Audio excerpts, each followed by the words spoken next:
করছে। আপনারা বিগত 15 বছর কোথায় ছিলেন? আমি আমাদের মাননীয় উপদেষ্টা বৃন্দ, আমাদের গণজাগরণের এই যুব আন্দোলনের যারা সমন্বয়ক বৃন্দ, বিভিন্ন রাজনৈতিক বৃন্দ, আপনাদেরকে আমি দেখিয়ে দিতে চাই 2012 সনে হাটহাজারীতে মন্দির ভাঙচুর হয়েছে, 25টা মন্দির। এই আন্দোলন সারা পৃথিবী জুড়ে বিস্তৃত হয়েছিল। আপনারা তখন কি ঘুমন্ত ছিলেন? আমরা কি আন্দোলন করিনি?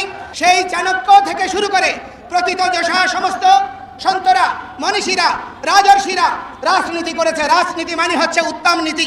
কিন্তু আজকে দুর্ভাগ্যের বিষয়, আমাদের বাংলাদেশের রাজনীতির নামে শুধুমাত্র ক্ষমতা দখল, অর্থ লোপাট এবং জনসাধারণকে শোষণ করা ছাড়া আর ভালো কিছু আমরা গত 53 বছরে পাইনি।